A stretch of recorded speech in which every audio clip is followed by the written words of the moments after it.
Au début, il y avait le silence, le calme avant la tempête. Le jeu vidéo avançait petit à petit dans le domaine du divertissement, et à ce moment-là, la dernière œuvre qui avait réellement marqué universellement la culture populaire provenant du monde du jeu vidéo était un certain pompier portant le nom de Super Mario. Mais cela n'allait être rien par rapport à ce qui s'apprêtait à arriver en 1996.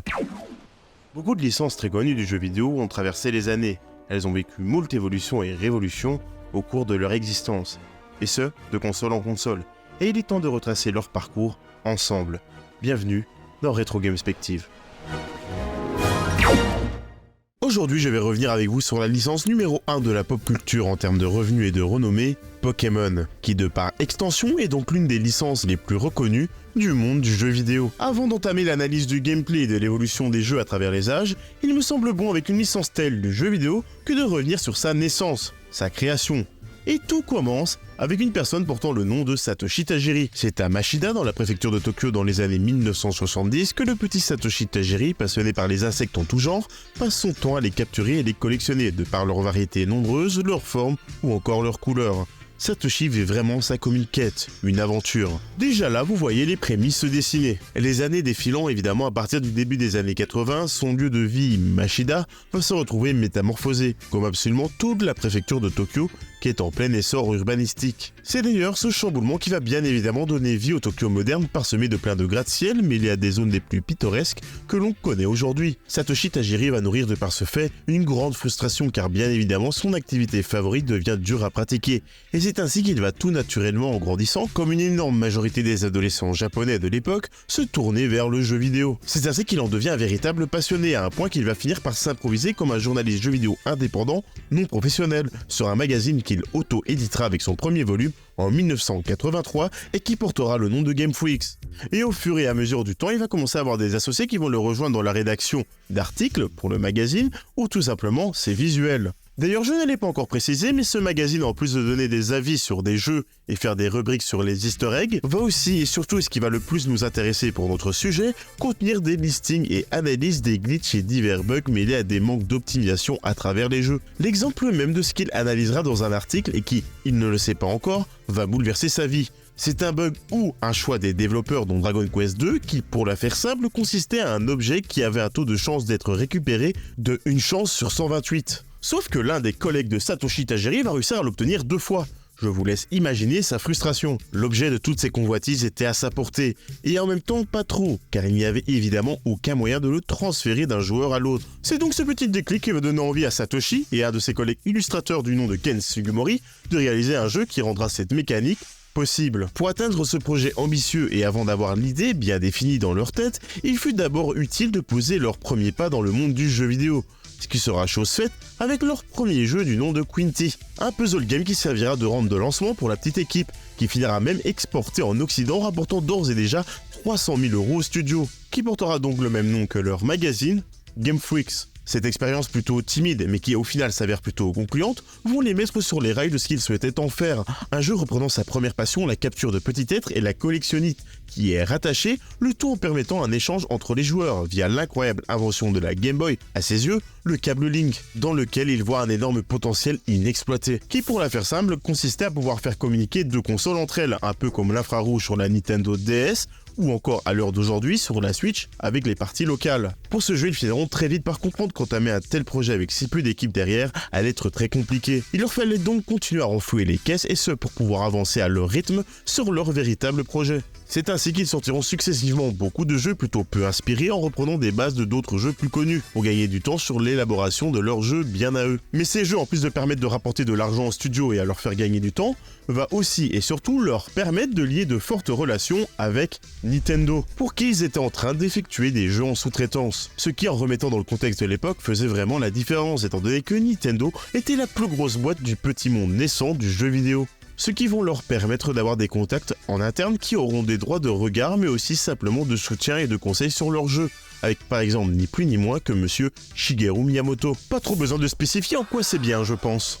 Et c'est ainsi, après 6 années de dur labeur, que les jeux Pokémon Monster version Aka et Midori vont enfin pouvoir sortir en 1996 au Japon, et près de 3 années plus tard sous le nom de Pokémon Rouge et Bleu, chez nous en Europe, en 1999, sortant en totale exclusivité sur la Nintendo Game Boy.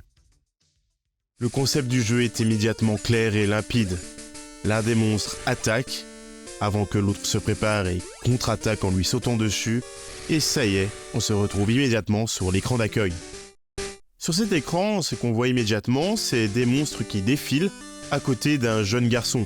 Là, on te propose de lancer une nouvelle partie. Tu appuies donc sur A et tu te retrouves nez à nez et immédiatement accueilli par une personne portant le nom de Professeur Chen. Il t'explique qu'il est un grand chercheur et spécialiste des créatures de cet univers, les Pokémon.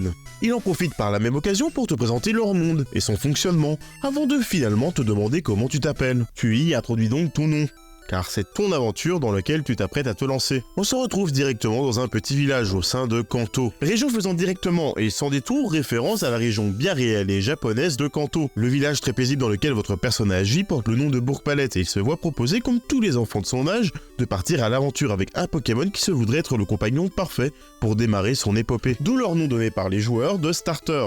Ils répondent au nom de Salamèche de type feu, Carapuce de type eau, et Bulbizarre de type plante. Ce qui est d'ailleurs plutôt très futé, car cela met directement en contact les joueurs avec un des concepts principaux des jeux, la notion de table des types, qui dès le lancement du jeu amène vraiment une sorte d'introduction simplifiée dans le monde et l'univers du RPG pour le grand public. Bon, en vrai, pour faire simple, c'est un pierre-feuille-ciseau quoi. Car pour ces trois types, nous avons donc Salamèche qui est fragile au type eau de Carapuce, mais Carapuce qui est donc bien évidemment de son côté fragile au type plante de Bulbizarre, qui lui reste faible au type feu de Salamèche. La boucle est bouclé. Et le concept nous est d'ailleurs parfaitement amené tout au long du jeu, étant donné que votre rival prendra bien évidemment le type plus fort sur le nôtre. Dès la première génération, c'est déjà près de 15 types différents qu'il faudra connaître sur le bout des doigts, si vous souhaitez adopter une approche stratégique dans vos combats. Sans oublier que vos Pokémon monteront bien évidemment de niveau, avant pour certains d'évoluer, et donc de devenir des Pokémon qui en plus d'obtenir une nouvelle forme, gagneront considérablement en puissance. Et d'ailleurs à ce propos, pour éviter que votre équipe soit vite beaucoup trop forte après moult captures, les développeurs auront la bonne idée d'intégrer une limite de Pokémon possédés sur soi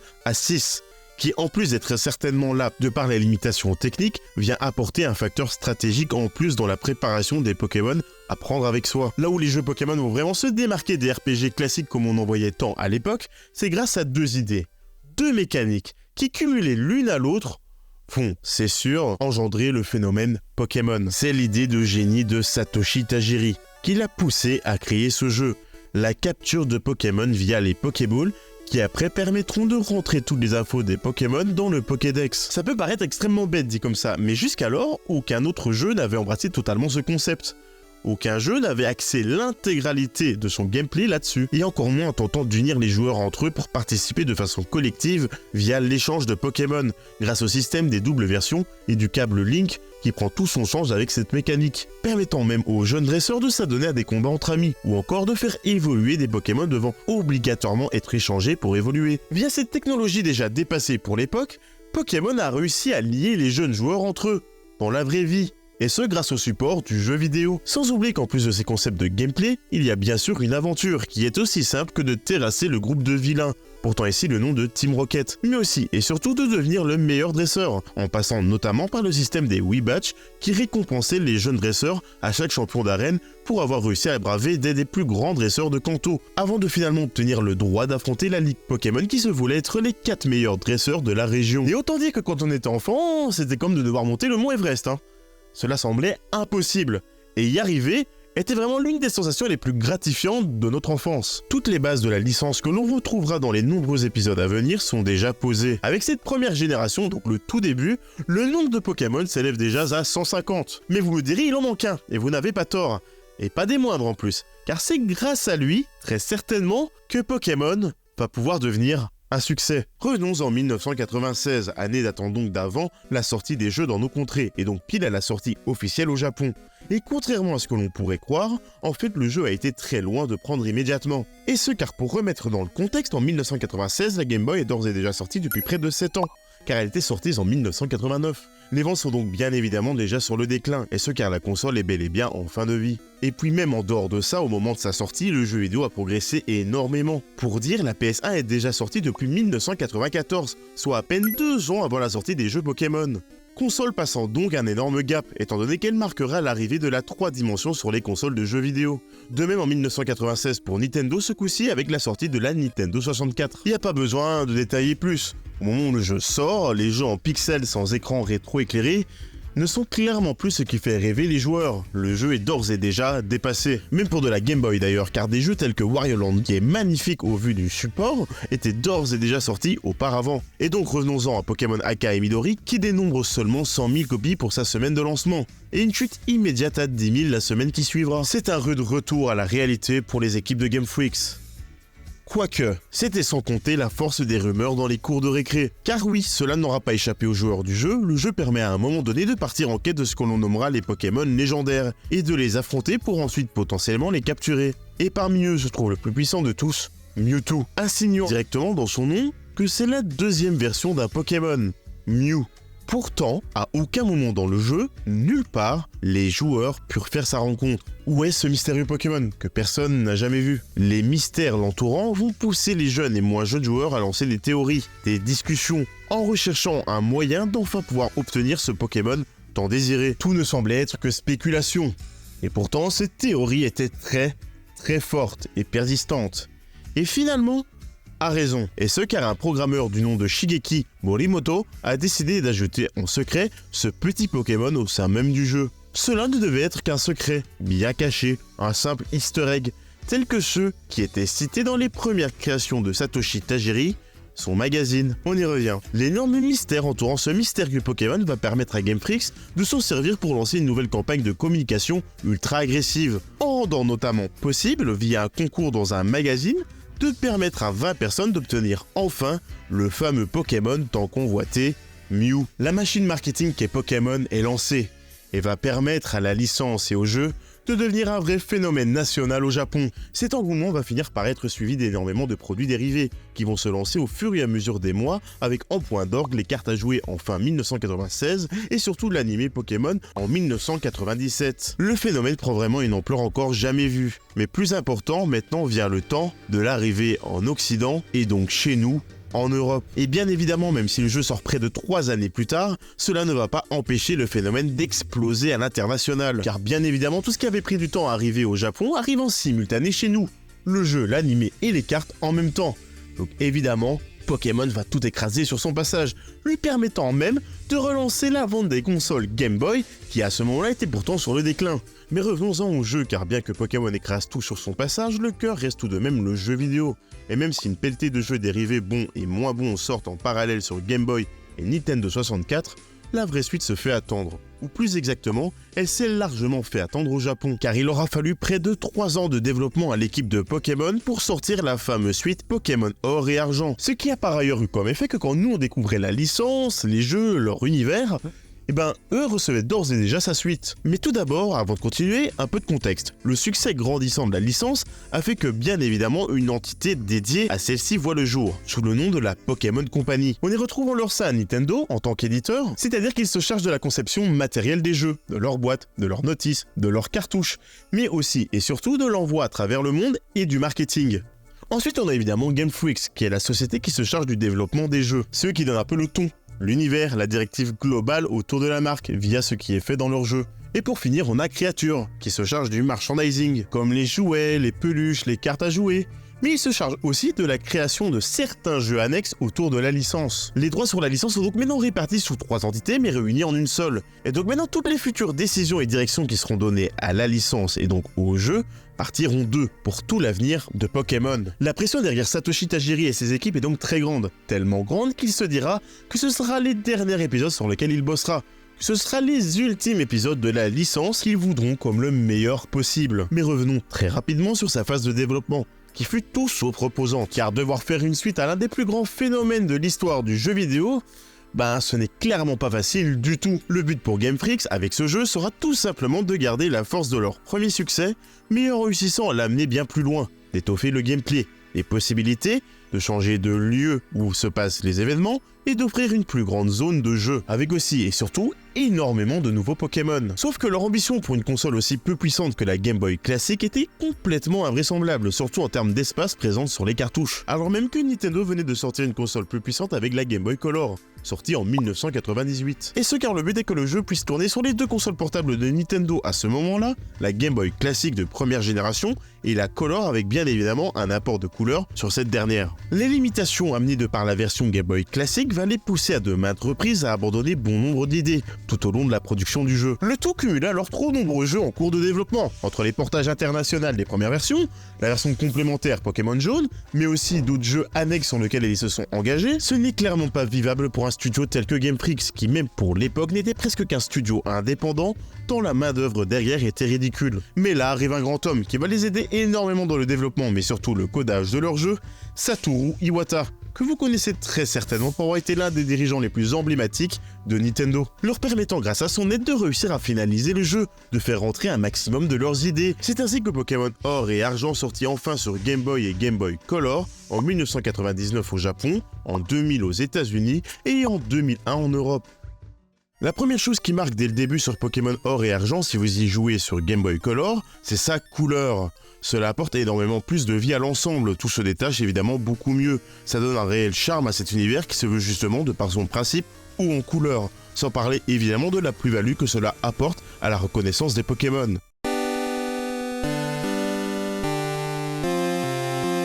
Et justement les Pokémon, parlons-en, car à la sortie des tout nouveaux jeux on totalise d'ores et déjà 251 Pokémon au total, et ce car les toutes nouvelles versions fraîchement sorties apportent 100 nouveaux Pokémon à la liste. C'est d'ailleurs à ce sujet l'une des générations préférées des joueurs, on sent déjà que la licence a mûri, qu'il y a une réelle confiance dans le projet, une directive beaucoup plus marquée et cohérente dans le tout. On sent que la licence répond à présent à des codes bien précis. Mais parlons des véritables apports de ces jeux en termes de gameplay, et de ce qu'ils ont permis de faire en leur sein, et aussi ce qu'ils ont pu apporter à la licence. Car oui, au premier abord, les bases semblent les mêmes. Mais pourtant, les idées, l'univers et le gameplay se sont grandement étoffés. Le jeu est tellement généreux et bien fini que c'est réellement cet épisode qui va clairement amener toutes les bases de la série qui deviendront récurrentes à l'avenir, et n'évolueront d'ailleurs plus tant que cela dans leur forme dans plusieurs des futures itérations à partir de là. Pour énumérer les apports dans le gameplay, on peut tout d'abord commencer par exemple par l'arrivée du genre chez les Pokémon, mâles et femelles, et qui de par ce postulat vont apporter leur lot de nouveautés, telles que certaines attaques impactant le sexe opposé, mais aussi et surtout l'arrivée des œufs de Pokémon. Car oui, vous pourrez en déposant 2 Pokémon de sexe opposé du même type, au sein de la pension prévue à cet effet, obtenir au bout d'un certain temps un œuf contenant un petit Pokémon, qui après que vous ayez parcouru une certaine distance, finira par éclore. Ce qui a d'ailleurs permis aux équipes créatives de créer des Pokémon bébés, tels que Pichu qui se voulait la petite évolution de Pikachu, mais aussi et surtout l'un des plus connus, Togepi. En termes d'ajout, on peut aussi citer l'une des plus intéressantes, l'arrivée d'une des mécaniques qui va au fur et à mesure des années connaître énormément d'adeptes, les Pokémon chromatiques, qui seront même dès l'histoire du jeu évoqués, avec notamment l'incroyable Léviator Rouge, qui pour ceux du fond ne sachant pas ce qu'est un Pokémon chromatique et en très simplifié, un Pokémon chromatique, c'est un Pokémon normal que l'on trouve dans une autre version de couleur, qui n'a pas la couleur classique, et aussi et surtout qui est extrêmement rare à trouver, parce qu'il a un taux d'apparition extrêmement faible. Et pour finir, je peux aussi citer quelque chose qui paraît banal comme ça, mais qui ajoute beaucoup à l'immersion, et impacte aussi les captures et quêtes autour de ce postulat, c'est l'apport du cycle jour-nuit. Et ce n'est clairement pas tout, parce qu'il y a encore eu pas mal d'améliorations et d'ajouts en termes de gameplay. Tout a clairement été fait pour grandement fluidifier le plaisir de jeu et l'aventure que va parcourir le joueur. La nouvelle région présente dans ces jeux porte le doux nom de Johto, qui comme pour Kanto se veut s'inspirer d'une véritable région japonaise, portant ici le nom de Kansai. Johto brille énormément en comparaison avec Kanto, de par la variété de ses environnements et décors, avec notamment ses magnifiques temples japonais, ses marais, les zones portuaires et océaniques, ses réseaux ferroviaires ou encore ses cavernes mystiques. Vraiment, le niveau de développement et de variété de la map était vraiment extrêmement impressionnant pour un jeu Game Boy. Grosso modo, le jeu est une version ultime de ce qui a été imaginé par Satoshi et ses équipes avec les premières versions. On y retrouve d'ailleurs un scénario qui a le mérite d'être un peu plus développé, notamment grâce à un système de téléphone qu'il nomme le Pokématos, permettant ponctuellement à travers le jeu de recevoir des appels de plusieurs protagonistes principaux, ou de dresseurs que l'on aura affrontés. Mais aussi sinon, ils garderont dans les grandes lignes les bases primordiales apportées par les premières versions, avec notamment les arènes, la Ligue Pokémon ou encore la Team Rocket. Le tout en donnant une sorte de suite au précédent épisode se déroulant quelques années plus tard, nous permettant donc de recroiser certains des précédents protagonistes. Tout en s'offrant en plus le luxe en post-game, c'est-à-dire après la fin du jeu, d'intégrer l'entièreté de la map des premières versions bleues et rouges dedans, avec les arènes, etc. Ce qui pour les joueurs de l'époque était saisissant, et un peu comme si on vous offrait 2 jeux en un. Ce jeu est une réelle anomalie, encore plus quand on prend Pokémon sur son ensemble et les conditions de son développement. Il est littéralement, alors qu'il n'était que le 2e opus, reconnu comme l'un des meilleurs jeux Pokémon jamais sortis, et ce car les développeurs ont tout donné dans l'optique d'offrir à leurs yeux l'expérience ultime de leur création, car pour eux c'était la fin. Ou du moins c'est ce que ressentait Satoshi Tajiri. Mais face à une Pokémania qui ne daignait pas s'arrêter et la licence devenant l'une des plus influentes au monde, il fallait bien se douter que ça allait pas s'arrêter d'aussitôt. C'est comme ça, et après avoir fini la version complémentaire Pokémon Crystal en 2000, qu'il va finir par prendre ses distances avec le développement pur des jeux. En tout cas, il supervisera de beaucoup plus loin les jeux à partir de là, et ce à cause de problèmes de santé, et aussi et surtout, et c'est ce que je pense, du fait qu'il était pleinement dépassé par ce qu'était devenu sa création. C'est ainsi qu'à partir des prochaines versions, ce sera Junichi Masuda qui finira directeur de projet. Junichi Masuda qui jusqu'alors et depuis le début de la licence œuvrait principalement sur la partie musicale et audio des jeux, et il finira par devenir sous-directeur sur Pokémon Or et Argent. À partir de là, c'est lui qui va devenir le chef d'orchestre de la licence. C'est donc en 2002 au Japon et en 2003 dans le reste du monde que sortira Pokémon Ruby et Saphir, et ce sur la dernière née dans le monde des consoles portables de Nintendo, la Game Boy Advance. Pour ces Pokémon, le pari est risqué, car ils sont les tout premiers à devoir se confronter au fait de séduire un nouveau public. Et ce car, mine de rien, au moment de sa sortie, les premières versions de Pokémon sont d'ores et déjà sorties depuis 6 ans au Japon, et les versions antérieures datent maintenant de 3 ans en arrière.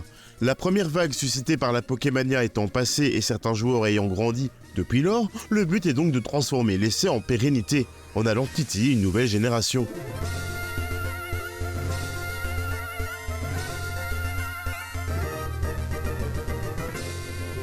De mon humble avis, étant plus de la génération de ces Pokémon-là, le pari fut amplement réussi, étant donné que la hype Pokémon fut ravivée avec ces titres. Mais pourtant, chez bon nombre de fans de la première heure, une sorte de déception viendra s'installer, par le côté peu novateur de celui-ci et bien moins ambitieux. En même temps, après un jeu comme Or et Argent, la comparaison allait d'office être faite, mais le jeu arrivera tout de même à apporter un vent de fraîcheur à la formule. Tout d'abord, nouvelle console oblige, le rendu du titre est vraiment très agréable, toujours à la masse par rapport à des titres tels que Metroid et Zelda, sortis par Nintendo, mais clairement l'apport des palettes de couleurs de la Game Boy Advance donne un bien fou au monde de Pokémon, avec par exemple les terrains de combat qui se retrouvent un peu plus thématisés, et on y gagne aussi en animation, avec par exemple le dresseur au moment du lancer de Pokéball, ou encore quand on utilise certaines capacités, et plus tardivement avec Emerald, l'animation des Pokémon au moment de leur arrivée en combat. Pour le coup, ces versions prendront cette fois-ci place à Hoenn, faisant directement référence à l'île japonaise de Kyushu, et dans lequel votre personnage emménagera avec sa maman. Et cette région d'ailleurs apporte ni plus ni moins que 135 nouveaux Pokémon. Pokémon qui, dans leur visuel, auront le bon goût d'avoir modernisé leur design. On sent clairement leur appartenance à cette génération, dans leur patte artistique, et aussi que les développeurs ont pu y ajouter plus de détails dans leurs sprites, et ont apporté de plus amples jeux sur les combinaisons et variétés de couleurs. Et puis, j'en ai pas encore parlé pour les précédents épisodes, mais à partir de cette version, il me semble très intéressant de parler de la musique. Car évidemment, bien que culte, les musiques des premiers opus étaient très limitées dans leur complexité musicale de par leurs limitations techniques. Mais à partir de celui-ci, les musiques prennent beaucoup plus de place, on y perçoit plus de simili instruments, tels que les fameuses trompettes représentant tant cette génération.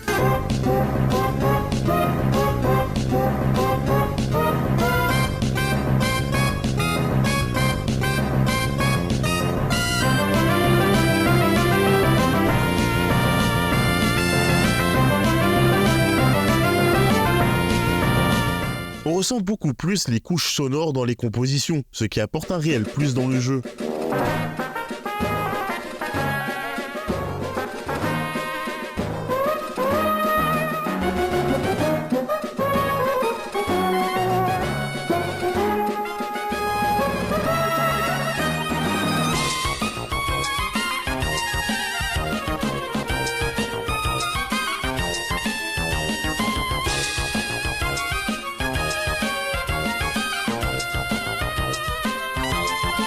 Pour ce qui est de l'apport de nouvelles mécaniques de gameplay, le jeu n'est pas en reste. Il y a tout d'abord le système de combat double, permettant des combats avec 2 Pokémon sur le terrain. Ni plus ni moins que le système de combat qui deviendra plus tard celui privilégié dans les matchs compétitifs des jeux. En termes d'ajout, on peut aussi citer l'apport d'une sorte de gestion climatique au sein des combats du jeu, où on peut autant y ressentir la pluie, un soleil extrêmement brillant de l'attaque Zénith, ou encore une tempête de sable qui, de par le contexte ou de par les attaques lancées par les Pokémon, auront un impact direct en combat, en fonction des compétences et du type du Pokémon. Ou on peut encore par exemple citer l'apport d'une sorte de mini-jeu, les concours Pokémon, qui auront comme but non pas de se battre, mais de concourir sur le taux de beauté du Pokémon, en réalisant notamment des attaques collant le plus possible au sujet qui y est favorisé. Au global, on ressent vraiment que les jeux commencent à se moderniser, en gagnant notamment en fluidité dans les déplacements, grâce aux fameuses chaussures de course, mais aussi au travers de menus qui amèneront le côté atypique et bien à eux de la gestion d'inventaire et des Pokémon Pokémon, avec donc leur fameux système de rangement dans les boîtes PC, qui donc à partir de ces jeux adoptent leur forme finale, que l'on connaîtra encore jusqu'à aujourd'hui, qui apporte énormément de facilité et de rangement dans la gestion des Pokémon, là où avant tout passait par des menus texte rébarbatifs remplis d'allers-retours incessants. Et dernière chose, et pas des moindres, qui pour beaucoup de gens seront la saveur même de Pokémon dans les années à venir, c'est le fait de pouvoir apporter les Pokémon des générations d'avant à l'actuel, qui rend une sorte de lien avec ces Pokémon à travers les années. En termes de scénario, les choses ne changent pas des masses, mais apportent déjà beaucoup plus de storytelling, et ce notamment dès le début, où la mise en contexte du monde et des événements se fait de façon bien plus naturelle et agréable, en nous mettant très rapidement des protagonistes sur notre chemin, apportant un peu plus de background à notre personnage. Et ces épisodes ont aussi le mérite de commencer à mettre de plus en plus l'emphase sur le développement scénaristique autour des Pokémon légendaires, qui commencent de plus en plus à prendre des allures de divinité, et toute l'aura si prestigieuse qu'il aurait dû, apportant par la même occasion une évolution dans le traitement des antagonistes principaux, et qui à partir de ces épisodes voudront pleinement exploiter la puissance si particulière des Pokémon légendaires pour arriver à leur fin. Avec par exemple ici dans la version Saphir la team Aqua, voulant maîtriser Kyogre, Pokémon qui a la capacité de monter le niveau de l'océan, et dans Ruby la team Magma voulant maîtriser Groudon, ayant la puissance de la Terre et donc des surfaces terrestres. Ce traitement si symbolique des Pokémon et les humains voulant contrôler ce pouvoir a certainement été très fortement inspiré de ce qui a été effectué au travers des films de la série animée qui ont pris pour habitude de confronter les Pokémon légendaires face aux humains et leur désir de puissance. J'en veux pour preuve que ce n'est pas la première fois que les films Pokémon auraient impacté les jeux, étant donné que Lugia était à la toute base un Pokémon purement créé pour le film Pokémon 2. Et d'ailleurs, tous les développements autour des légendaires avant étaient jusqu'alors surtout abordés dans l'univers de l'animé. Avec ces épisodes, le développement des légendaires se fera donc beaucoup plus présent et récurrent dans la série.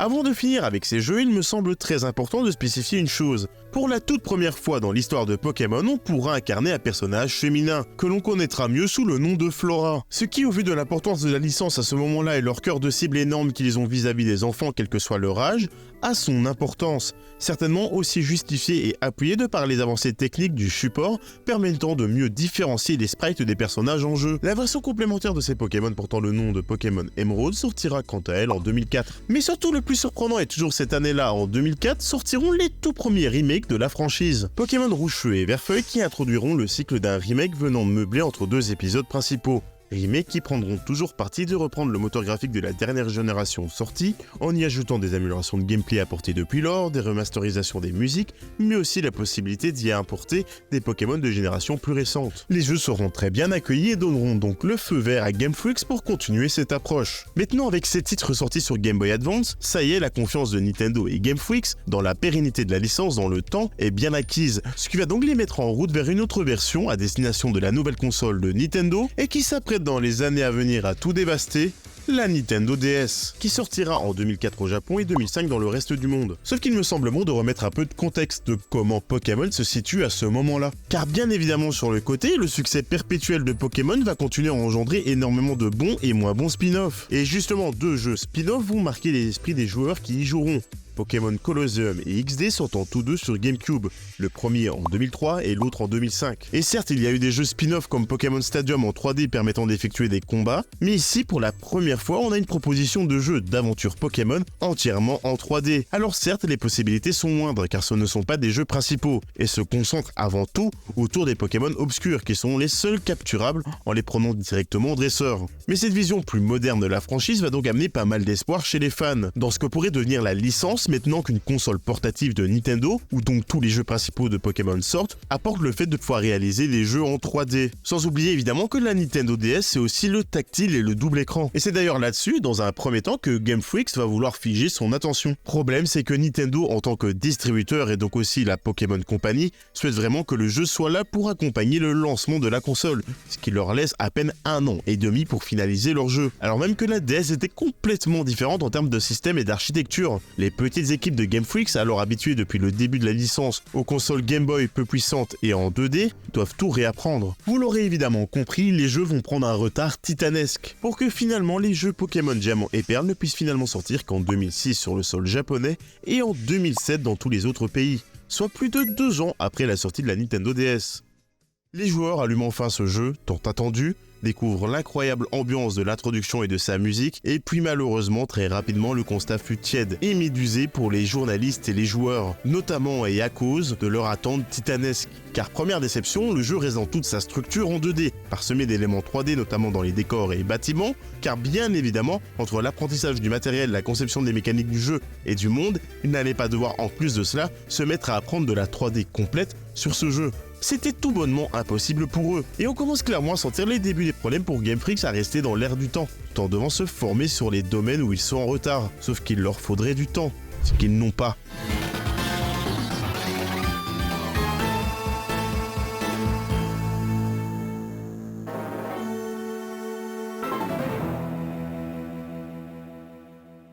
Mais étrangement, je cite tout ça, mais malgré tout, au moment où j'ai reçu ce jeu à Noël avec la DS, c'était clairement l'un de mes épisodes préférés, si ce n'est, pour être honnête, mon épisode préféré. Et ça parce que j'avais pas toutes les attentes démentielles qu'avaient mis les joueurs vis-à-vis des prédécesseurs.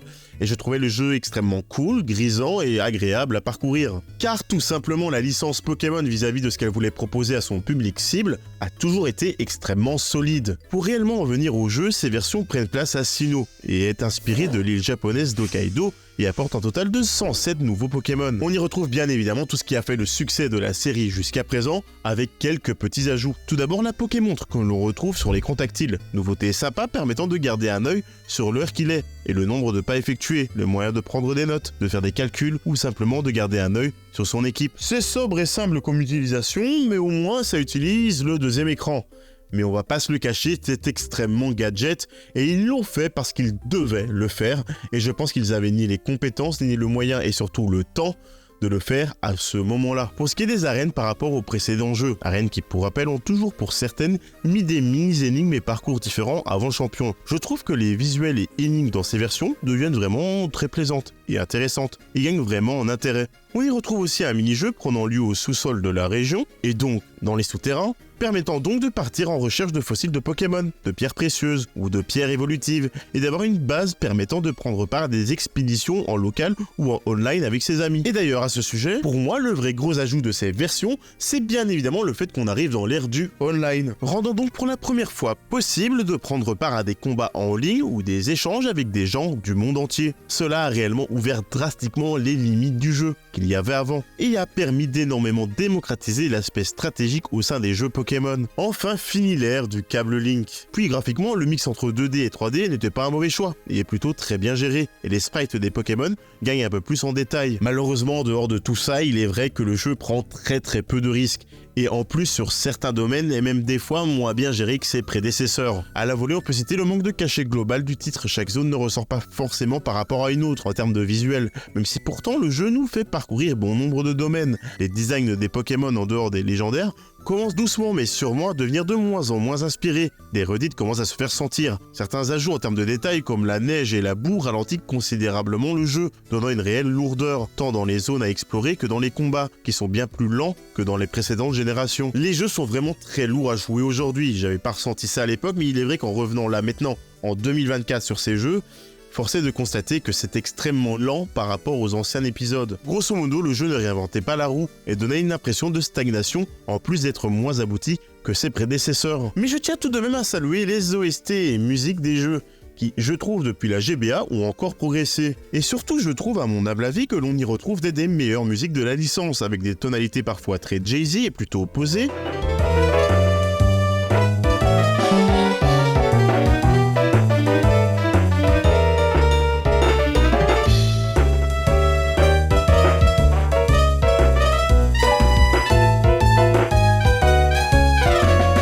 D'autres très douces qui n'hésitent pas des fois à être moins omniprésentes pour instaurer une ambiance.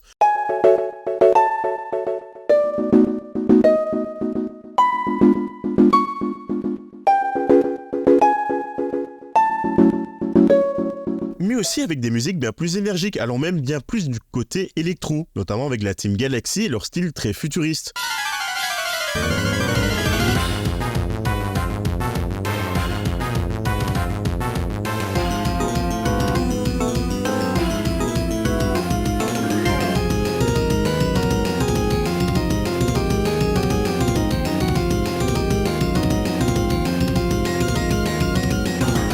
les musiques pour Palkia et Dialga, les Pokémon légendaires des deux jeux, qui ici arbore une musique bien plus dramatique dans son ton, avec quelques notes de piano.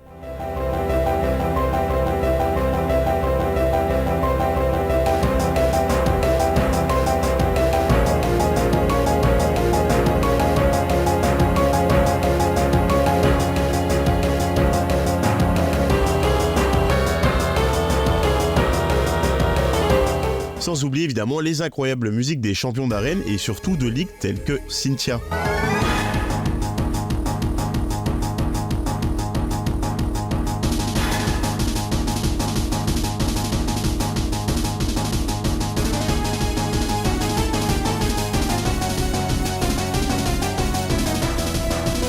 La licence atteint vraiment en maturité musicale au fur et à mesure que les consoles permettent plus de détails dans les sonorités, et surtout de par la taille des données permises dans les cartouches. Avançons un peu dans le temps, 12 ans plus tard, arrive la version complémentaire Pokémon Platine. Mais plus important, toujours en 2009 et au Japon, sortiront les remakes de Pokémon Or et Argent sur DS, portant le nom cette fois-ci de Heart Gold et Soul Silver, avant de sortir en 2010 partout ailleurs. Ces remakes seront considérés, et encore à l'heure d'aujourd'hui, comme les meilleurs jeux Pokémon de la génération DS, tout en mêlant en plus un petit Pokéwalker dans la boîte, qui est en fait une sorte de mélange entre un podomètre et un Tamagotchi, où on pouvait y mettre nos Pokémon.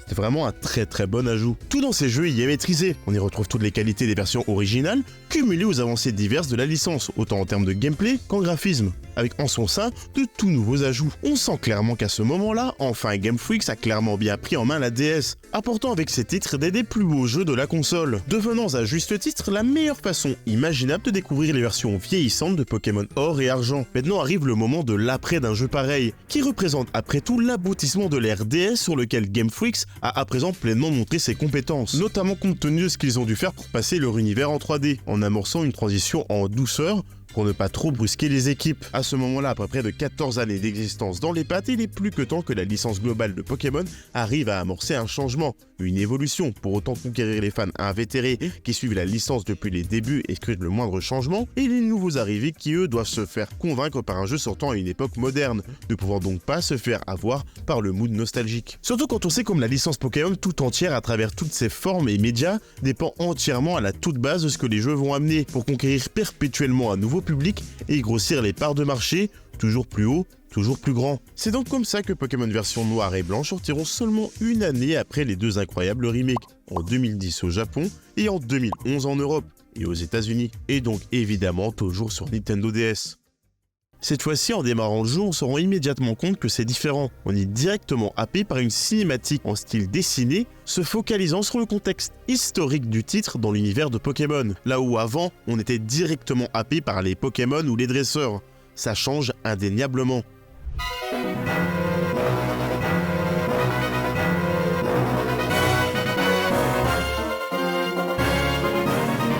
Et pour ce qui est du jeu en lui-même, une fois qu'on est dedans, ce qui choque immédiatement, c'est le rendu visuel. On sent qu'ils ont enfin clairement réussi et adopté ce mix pixel art et 3D démarré depuis l'arrivée sur DS. Leur licence arrive en pleine maturité de sa formule à partir de là. La 3D se fait plus présente et les décors et biomes plus vivants. Cette fois-ci, il est pas rare de voir les décors subir des altérations, ou avoir quelques petites animations, voire même observer des plans de caméra changeants effectuant un réel mouvement. Et en parlant de mouvement, les Pokémon se veulent beaucoup plus vivants, parce qu'ils sont parsemés de plein de petites animations, le tout cumulé à des plans de caméra dynamiques, donnant du coup un côté beaucoup plus attrayant au combat qui avant était très statique. Et pour ce qui est des Pokémon en eux-mêmes et pour la première fois depuis très longtemps, ces jeux ont la grande promesse de faire en sorte qu'on ne découvre que des Pokémon 100% inédits dans ces versions. C'est près de 156 nouveaux Pokémon qui intégreront l'aventure, apportant un réel sentiment de renouveau et non d'un énième trip nostalgique des premières générations. Et pour ce qui est de l'immersion en elle-même, une chose vraiment très cool, c'est qu'il y a plein de petits éléments visuels qui peuvent changer en fonction de la saison à laquelle vous jouez au jeu, étant donné que pour la toute première fois, ils y intègrent et proposent toutes les saisons de l'année, et donc leurs particularités propres en termes d'ambiance. L'automne avec ses couleurs très orangées et son temps pluvieux, l'hiver et ses teintes froides mais aussi et surtout sa neige, ou encore les magnifiques teintes ensoleillées et verdâtres du printemps et de l'été. Ces périodes changent donc dans le jeu tous les mois, amenant donc les joueurs à revenir périodiquement sur le jeu pour y découvrir les différences qui y sont ajoutées tout au long de l'aventure. Cela va même jusqu'à impacter dans certaines zones les tonalités musicales.